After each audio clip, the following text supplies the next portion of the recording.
सुरक्षा में लगे सुरक्षा कर्मियों का, और जिनकी वजह से आज हम यहाँ पर हैं,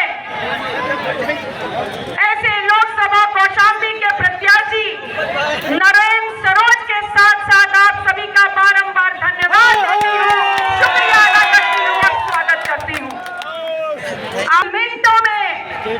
चंद मिनटों में हमारे बड़े भाई बैरिस्टर असद साहब आपके बीच में हाजिर होंगे, लेकिन ये भी चेतावनी दे रही हूं प्रशासन को कि आज इस देश के इतने कद्दावर नेता को लखनऊ से यहां पहुंचने में जिस बार 6 जगह चुनावी रिस्ट्रिक्शंस का नाम लेकर के आपने तलाशी की बंदिशों में बांध करके पूर्ण साजिश की है कि वो यहाँ ना पहुंच पाए, लेकिन मैं तब भी कहती हूँ कि अगर हौसला जिंदा है तो वो ऊपर वाला भी और इस देश की राजनीति में तेज धारी तलवार से भी तेज और खतरनाक बनेगा, क्योंकि इसमें आशीर्वाद है पटेल राजमाता कृष्णा पटेल अपना दल का, क्योंकि इसमें सहयोग और किसानों समाज पार्टी की ये पिछड़ा दलित आंदोलन, ये पिछड़ा दलित मुसलमान आंदोलन है इस देश के उन 85% लोगों का जो दिल में खपते हैं, राग में खपते हैं, खून पसीने को बहाते हैं और इस देश का ढांचा तैयार करते हैं, खेत खलियान तैयार करते हैं, सरकारें बनाते हैं और इस देश का खजाना बनाते हैं। यह आंदोलन इस देश के उस देश बहुसंख्यक आबादी का है।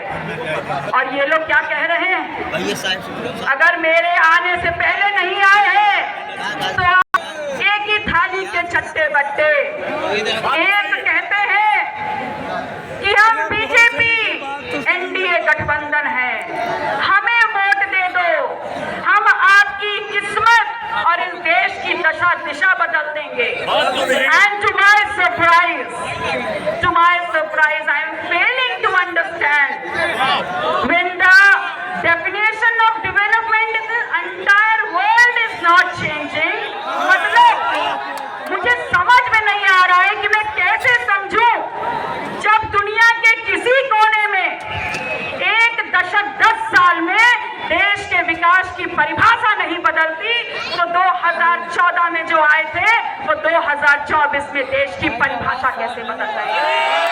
तो 2014 में आए थे और ये कहने आए थे कि ए मेरे वतन के लोगों, ए मेरे राष्ट्र के लोगों, हमको वोट दे दो क्योंकि हम किसान की आय दुगनी करेंगे। ए मेरे लोगों, हर साल 2 करोड़ नौजवानों को रोजगार देंगे।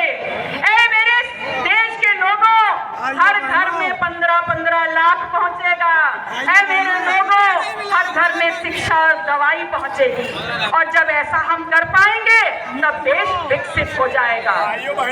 उसके बाद आपने सरकार बनाई तो 2019 में दोबारा आके टेढ़ी मेढ़ी बातें समझा करके फिर लुटेरे सरकार बना ले गए। इसमें आ रहे हैं और आपने देखा होगा 4 चरण का चुनाव हो चुका है, लेकिन अब तक किसी मंच पर इन्होंने अपनी पुरानी देश की परिभाषा को नहीं दोहराया। आज ये बोलते हैं कि हमने 4 मंजिला एम्स की इमारतें बना दी। अरे जनाब, हमको मुर्दा इमारतों की नहीं, जिंदा अस्पतालों की जरूरत है। ये बोलते हैं कि हमने मेट्रो लाइन बना दी, स्मार्ट सिटी बना दिए, एक्सप्रेस वे बना दिए।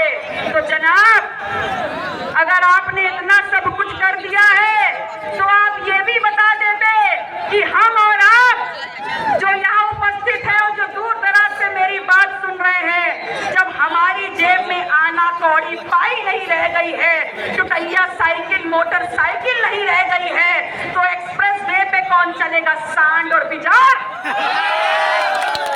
मैं आपसे कहने आई हूँ कि विकास की परिभाषा परिवर्तित मत करिए, क्योंकि आपने इस देश में लोगों को धोखा दिया है। आपने उनकी लोकतंत्र की सबसे बड़ी ताकत को छीन करके, उनकी असमत को, उनकी हिस्सेदारी को, उनके हक और अधिकार को खत्म किया।